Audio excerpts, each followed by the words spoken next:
tuned in to the Community Cats podcast. Ready? Let's go.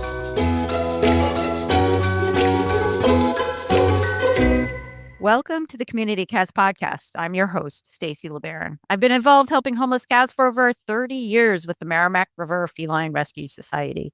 The goal of this podcast is to expose you to amazing people who are improving the lives of cats.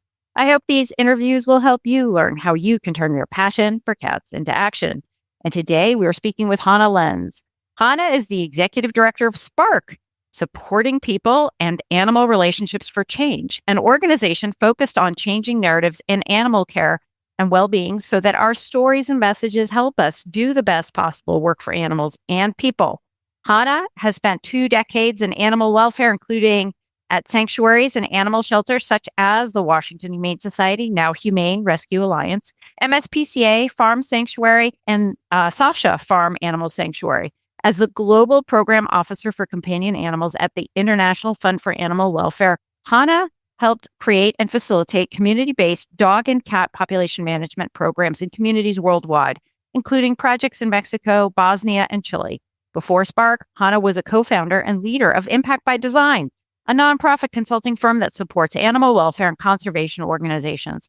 Hanna is a passionate advocate for the well-being of animals and people, a messaging strategist, a human-centered facilitator trainer, a national speaker, and an avid cat lover. Welcome to the show. Thank you so much, Stacy. So let's talk about that cat lover. How did you become so passionate about cats? So I definitely grew up in a cat-loving household. I remember my parents even talking about the cats they had before we were born and how they taught them how to fetch little foil balls. I feel like I popped out an animal lover, and I was very fortunate to be in a family and environment that cultivated that. And even at a very young age, I was volunteering with my friend. I think we were in first or second grade. And this was, in the 80s, 90s. So you could just drop kids off places. And my parents would drop us off at this place called Animal Fair, which was in a little strip mall. And they had kind of a pet store in the front, but they did animal adoptions in the back. And they would drop us off on the weekends. And we would clean cages. I remember they'd give us the big bags of laundry and a bag of coins, and we'd wheel all the laundry down to the local laundromat and do their laundries. I got to foster lots of kittens growing up. We had litters in our house. So it's always been a part of my life. And now I have cat Steven, who also is a very big part of my life and my family. So as you grew up, how did you learn about community cats and their issues, or are there issues in your mind for community cats? So I grew up in central Ohio on the edges of farmland. We had cats in our neighborhood. And so there was always this curiosity about them. I think very quickly as I became more involved in the sector, in animal rescue and animal sheltering, was through the organizations I was interacting with. I feel like I've been aware of Alley Cat Allies for a very long time. I was always really interested in what's going on with animals. How can I best help? You see an animal in distress and trying to get involved. So it's hard to pinpoint almost an exact specific time because I think of all the organizations I've been part of along the way, and growing up in more suburban rural area, working at some farm sanctuaries and that kind of environment, the barn cats, community cats you see in a more rural area, and then working at a very urban, sort of low resource animal control facility here in DC. You see other kinds of community cat realities. So I've just been exposed to a lot of different experiences. It seems like in your professional journey, you went pretty fast from that hands-on front lines to more of a strategic thought. Am I correct in understanding that?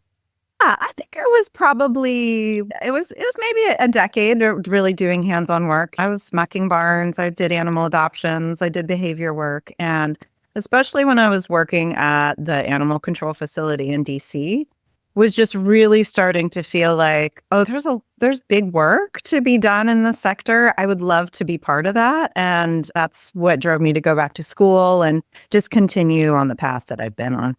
So before we talk about SPARC and what it is and what it's all about, You've been involved with a lot of organizations. You've also acted as a consultant. What's the type of work that you did when you were consulting with organizations for cats specifically? I had a chance to work with a variety of shelters and animal welfare organizations, from planning, strategic planning. What are these organizations exploring? What are we going to do to have the biggest impact for animals in our communities? Of course, that involves cats and community cats. And then also organizations would often come to us and say, hey, we have this big idea for something we want to do, which is sort of how SPARC was born, actually, the baby SPARC. It's a big, complicated, gnarly problem. Can you help make this a reality? And that's where I really like to dive in. I'm like, ooh, it's messy and it doesn't exist yet. Like, we can figure this out. Let's get it and figure it out. So my work I was really fortunate. Impact by Design worked with a lot of different organizations, and my niche was often in the animal sheltering, animal welfare space, because it's a lot of where my passion and experience was. So going from there to SPARC. So tell me, how old is SPARC? What is SPARC? How'd you get started? And what does it mean for us who are out there caring for community cats or doing rescue or working in adoption programs? Yeah.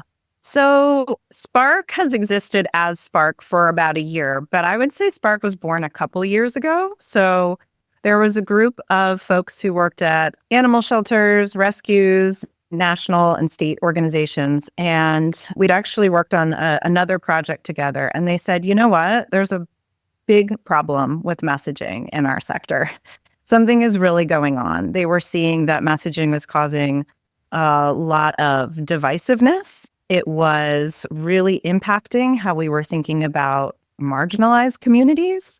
It was impacting potential for fundraising. A lot of organizations were saying, we want to try these new transformative programs. We want to do something different, but we feel like we're really stuck in old ways of thinking. Can we get our funders to come along and do work in a kind of different way? What does it look like to support people and animals together? And there are a lot of divisive issues. Community cats came up, right, as an issue that can cause a lot of division and really strong feelings. A no-kill came up as an issue, caused a lot of division and really strong feelings.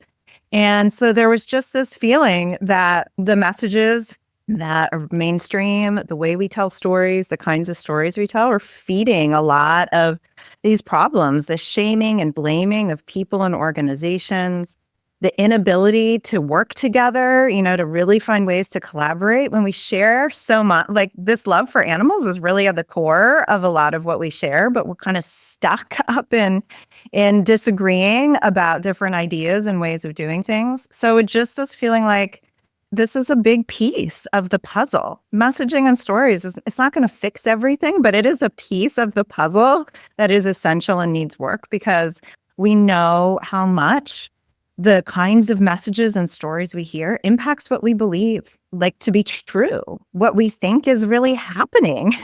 And so it just felt really essential to dedicate resources and efforts into what does it look like to transform our stories and messages so we can do the best work for animals. Because right now it feels like in some ways we've been a little stuck. And so we actually, about a year ago, started presenting some ideas. We have 3 main principles, and we started sharing these principles, and people were the response was so enthusiastic. We didn't actually think this was going to be an organization, but there was so much. Are there more resources? Can I get training? How do I start doing this in my organization? How can we talk this way? And that's why we exist, because people said, we really want this. We really need this. And so here we are doing our best to support people in this sector in the way they need support.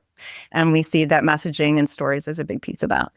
So when you use the word sector, I guess then we're talking more about animal welfare organizations rather than being out in the community talking about animal welfare to anybody on the street. Yeah, I'm so glad you asked that question, because even at the beginning of SPARC, we had a big conversation about this. Who are we talking to? Who are we talking about? And obviously we think a lot about words. And so we thought a lot about these words. And so we use the term animal care and well-being sector, but we think about it as a very big umbrella. So of course, it encompasses animal control, animal shelters, rescue groups, but also veterinarians, people who work in the veterinary industry, spay and neuter clinics, but also really importantly, people in communities who are doing work day to day for animals, people who are managing colonies, people who are a neighbor helping a neighbor. There's so many amazing people in our communities who are just supporting and helping with the animals that are happening in their communities that are not necessarily part of an organization. And we're all together in this. And so when we think about the impact that SPARC has, but who SPARC is for, it is for this much bigger collective, we who are thinking about the well-being of animals and making sure that they're getting care in some shape or form.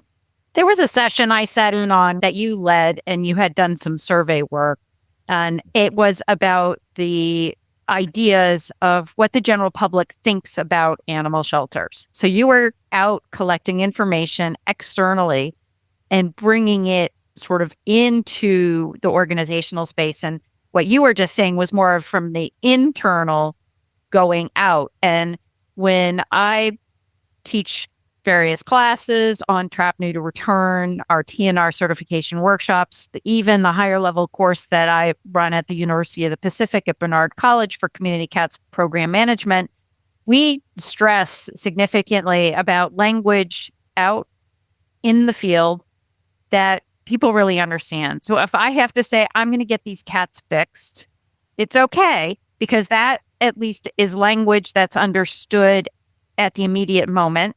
It's the beginning of a relationship.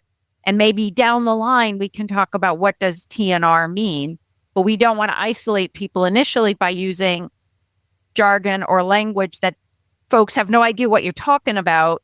And then they're going to be scared of you, and they're going to not invite you on the property and allow you to put up shelters or trap on the property and that kind of thing.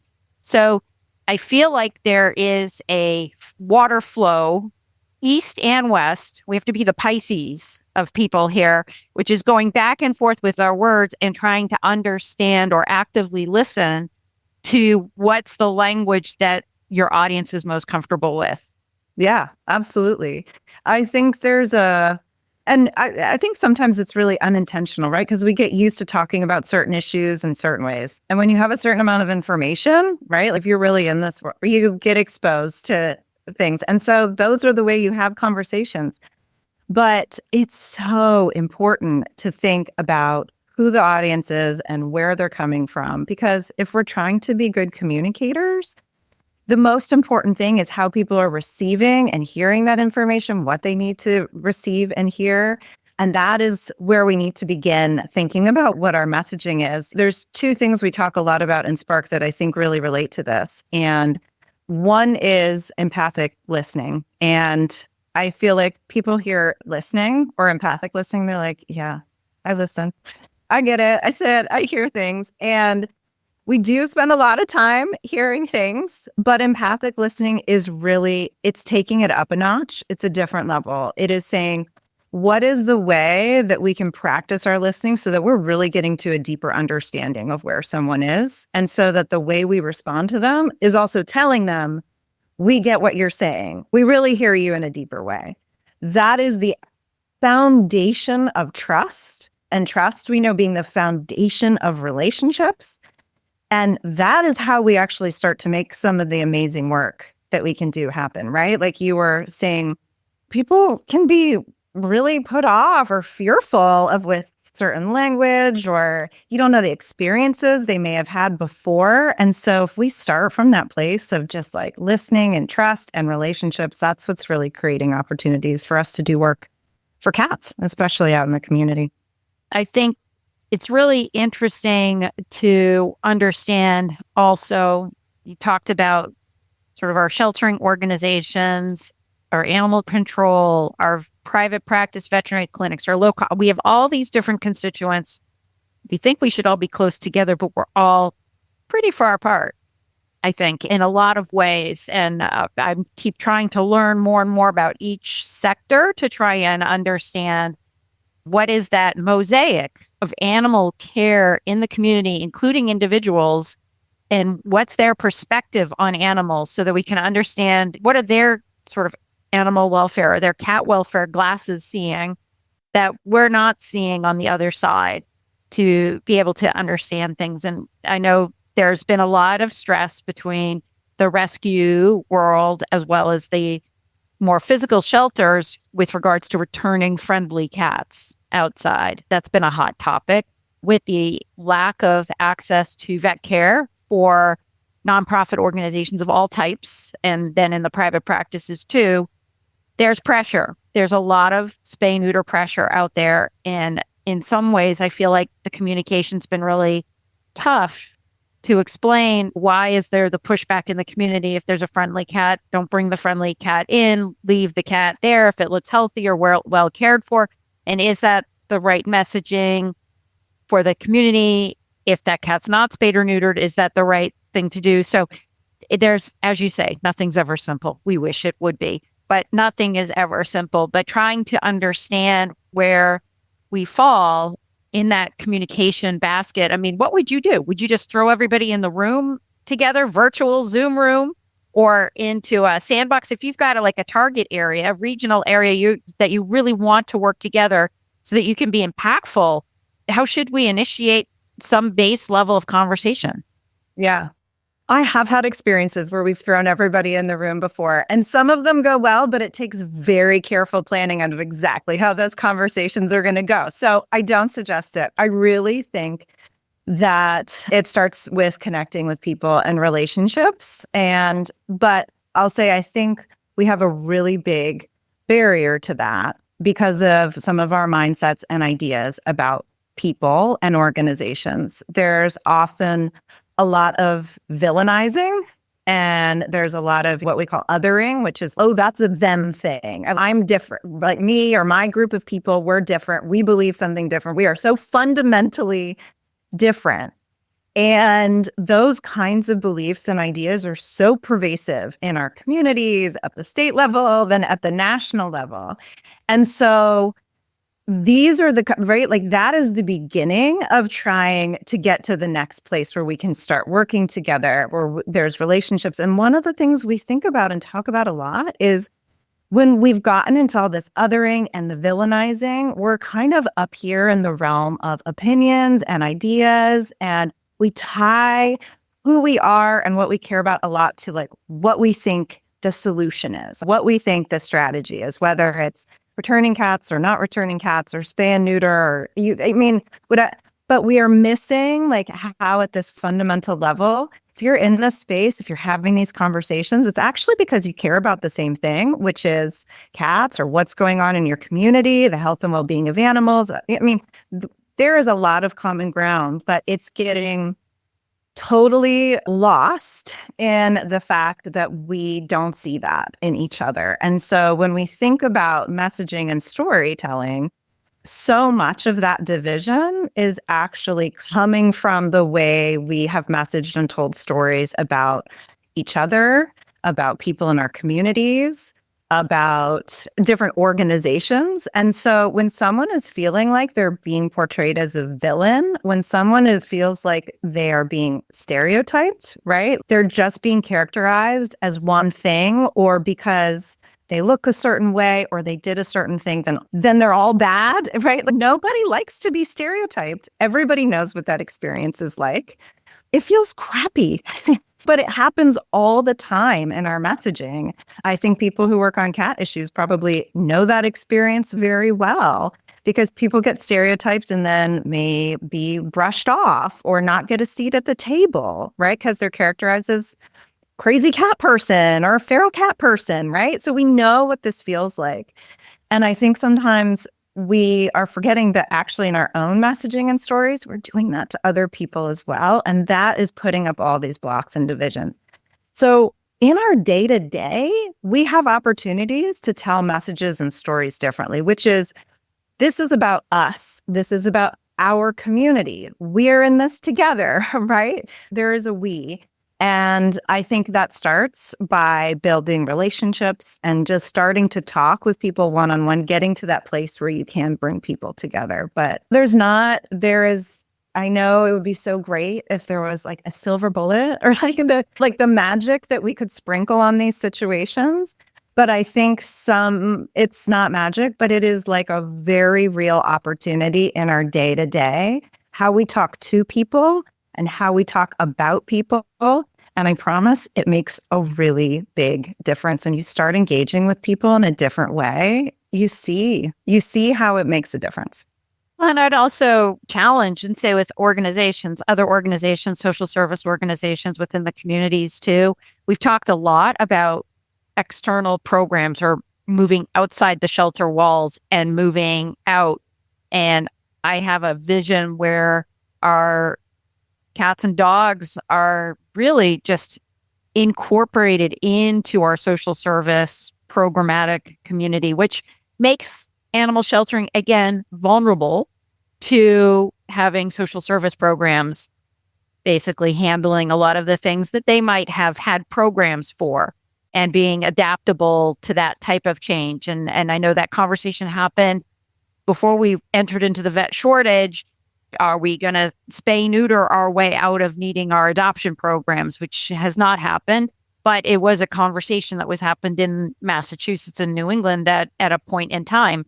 So with that all being said, I think that our organizations need to be willing to have more of a collaborative effort with the nonprofits that are within the community space, because I do think that there are a lot of risks of we're going in and we're going to do this, but then we might go out and not do this anymore. And I think growing sustainability within like local churches, food banks, social services makes a lot of sense. And then you can move on to the next community once there's a sustainable support in there. Are you a proud cat parent looking for the perfect, affordable healthcare for your kitty? Well, look no further than the Community Cat Clinic, conveniently located in Woodstock, Georgia, just north of Atlanta and not too far from the Tennessee and South Carolina borders. The health and happiness of all cats are the top priorities at this feline-only hospital. From preventative care, spay, neuter, and vaccines, to specialized and innovative treatments like full-mouth dental, ultrasound, radio, iodine therapy, emergency blockage cases, they've got your cat's well-being covered. For the TNR community and local shelters, they offer easy-to-access, low-cost spay-neuter services and volume appointments. So if you want to do a large TNR project, this is the clinic you want to go to. It's worth the extra trip. Appointments are available most days. Check out the Community Cat Clinic online at communitycatclinic.com or visit them in person at the Walmart Shopping Center at the Shops of Trickham on Highway 92 at Trickham Road in Woodstock, Georgia. More per, less price. Wouldn't it be fantastic if your whole TNR team was on the same page? Imagine your staff and volunteers mastering trapping best practices, prepping cats properly for clinic arrival, and making everyone's job easier.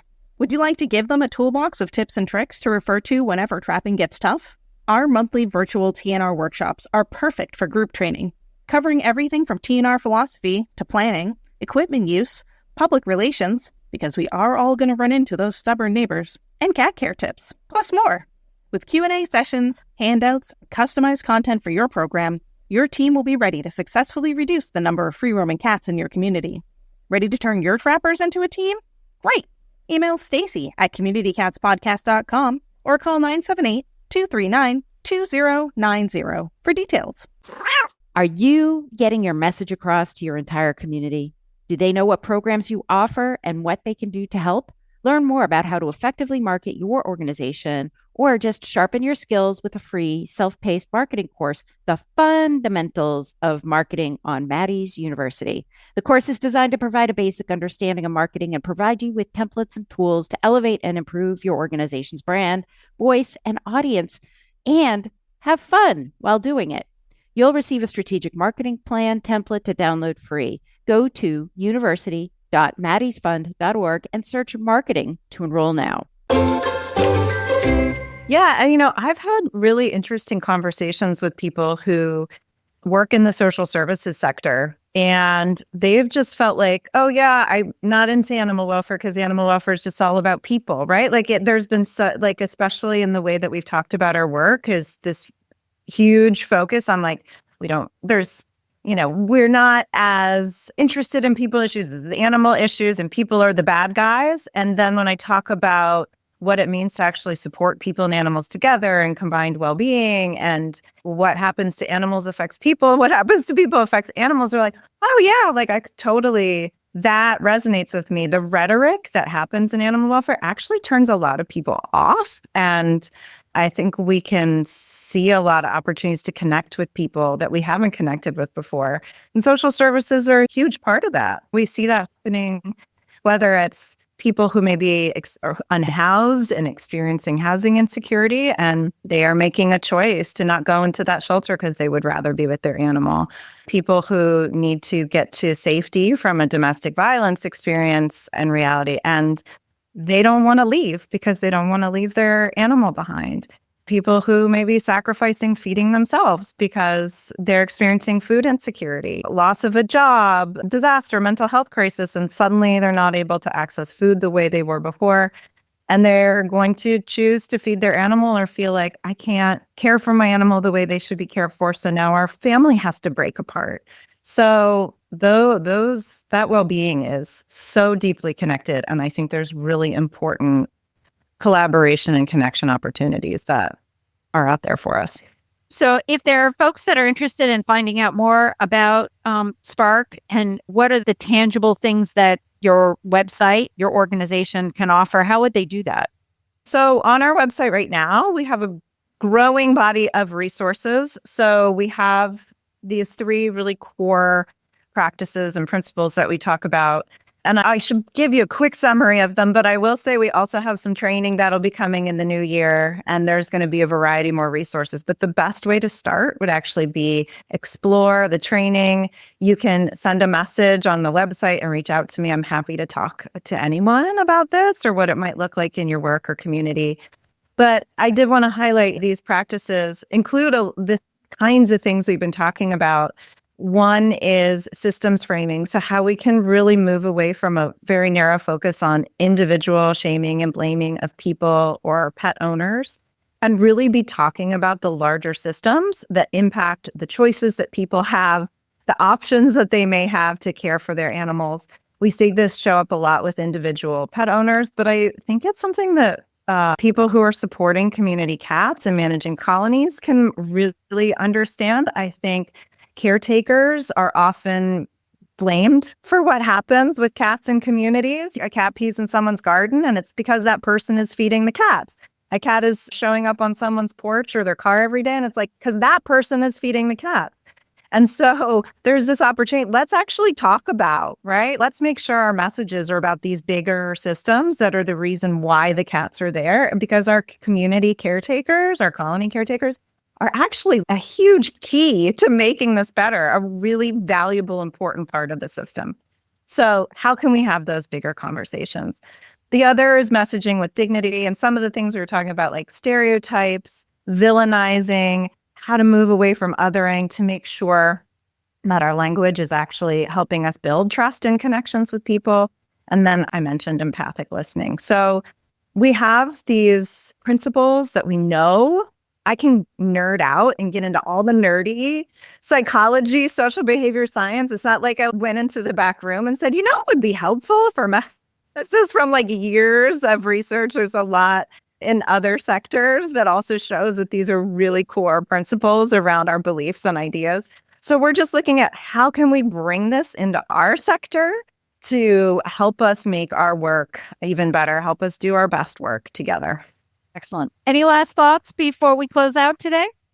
Can I share one story? Because to me, it encapsulates a lot of these things. I think about it a lot because it sort of happened organically. I have a friend who is a cat lover. She has some cats of her own, but she's not deeply in the animal welfare space. She hasn't worked as a paid person in the sector. She is a community member, but she's heard me talk so much, right, about SPARC and our principles. And she told me this story a couple months ago. She lives in sort of a smaller rural town in Illinois. And she said that she heard her neighbor across the street who had a cat was having trouble taking care of the cat. And so she walked across the street one day when she saw the neighbor was out to talk and be like, hey, I heard there's something going on with you and your cat. And the neighbor immediately kind of got defensive, but like really started explaining like I've had these health issues and mental health, and I had to go on disability and my income, and